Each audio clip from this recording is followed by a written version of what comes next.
Well, good evening from London. Welcome to Piers Morgan Uncensored. It wasn't so long ago that when teachers asked children what they want to be, they meant what profession. What's Piers Morgan getting on his high horse about now? Now they're asking them which animal, object or beast they may identify as and tailoring their lessons accordingly. OK, he's referring to a recording from a school where children argue about gender identity during a lesson.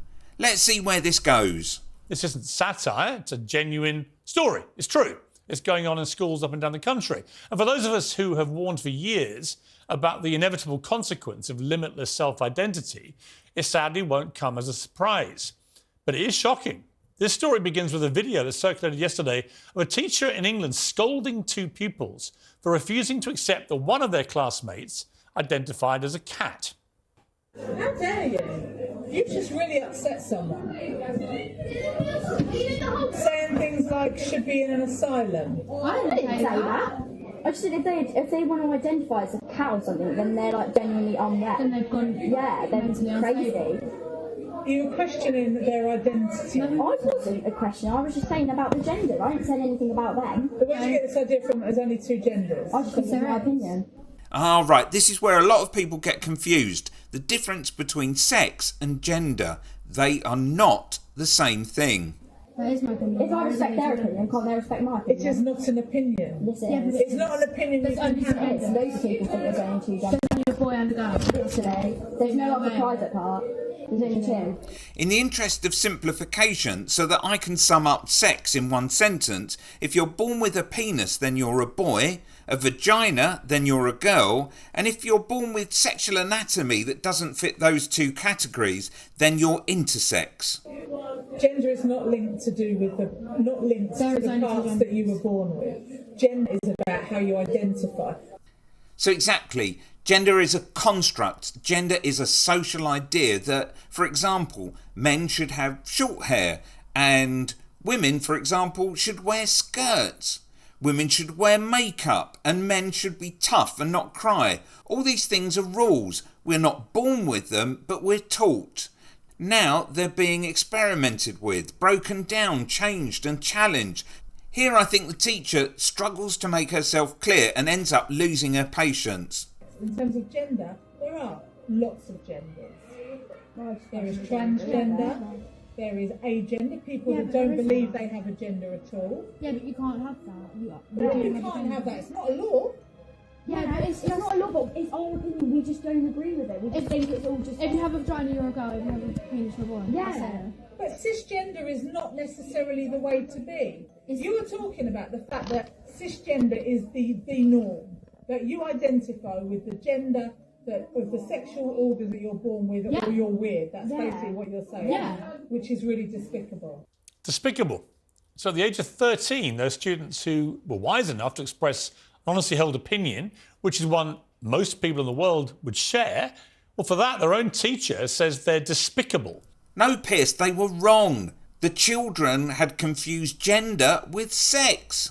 And if they hold that view, they should go to a different school. That view being that girls have vaginas and boys have penises. Listen to the recording. That's not what was being said. You're hearing what you want to hear. No, they want to can't. be? They can't. Unless you get a so penis wrong. attached. No, I'm not. You're confusing sex and gender. No, I'm not though. Because if Yes, you have a you are. vagina, you're a girl. If you have a penis, you're a boy. Yeah, you can't have a vagina and be a girl, but then Gender Unless you identify get as a cat. surgery, even then, Gender because is you've got about those genes. how you identity. I just How you don't agree with identify. it. Yeah, But just it's fine. not an opinion Yes, that it we is. express in this Yes, school. it is. No, it's not. And if you don't like it, you need to go to a different school.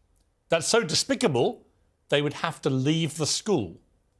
I think what's despicable in that exchange is what that teacher said. As this recording misses any real discussion about the girl identifying as a cat, and the whole thing is the teacher becoming exasperated as she tries to explain the difference between sex and gender, it seems wrong that this incident has been used as a springboard for the discussion on people identifying as animals and things. But come on, Piers, take it away.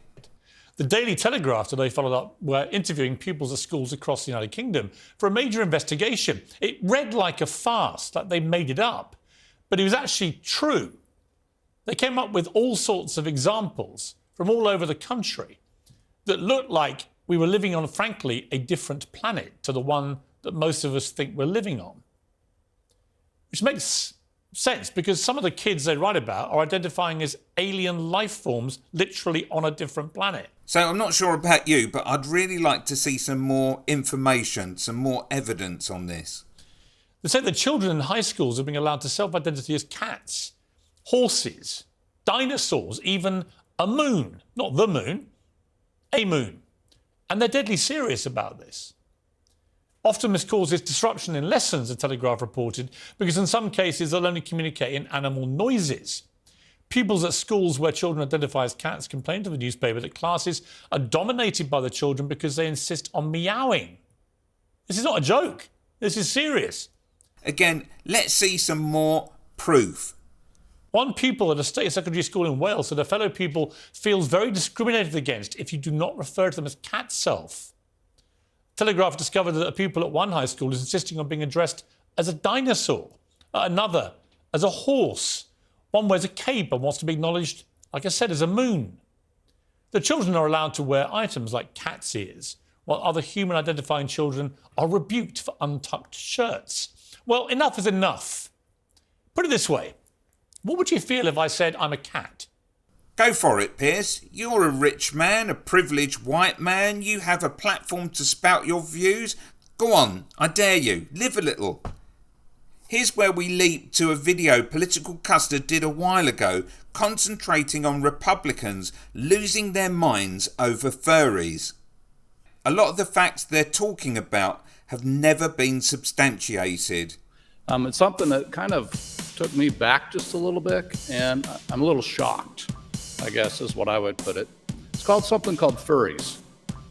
If you don't know what furries are, it's where school children dress up as animals, cats or dogs, during the school day. They meow and they bark, and they interact with their school, with the teachers and that in this fashion. And now schools are wanting to put litter boxes in the schools for these children to use. It was addressed by a child a couple months ago that they are put in an environment where there are kids that identify as a furry, a cat or a dog, whatever.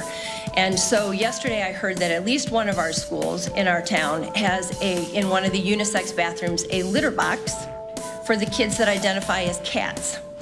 And I am really disturbed by that. How is this sanitary? I'm going to have a discussion with CEO Smith about this. This is something I think, how can schools allow this to happen? I think it's very disruptive within the school system. I think it's very disruptive within the classes. I even heard from one person here recently who said that a student identified as a cat and wanted a litter box. And the school didn't provide the litter box, so the student went ahead and defecated on the floor. Really? Really? A friend of mine in Illinois actually knows a teacher that comes to school as a furry and wears ears and a tail and uses a litter box at the front of the classroom to relieve himself. School administrators, what is going on? Nebraska Department of Education, what is going on? State Board of Education, what is going on? If some kids can't wear American flag to walk through the school on their shirt, and you keep them out of school, and you kick them out of school, but it's okay if they wear a cat costume, you have a litter box for them, and that's fine? I don't think so. I will do some more investigation on that. I know what's going on nationwide. I know it is. It's part of the agenda that's being pushed. I don't even want to understand it. Click here for another video from that Piers.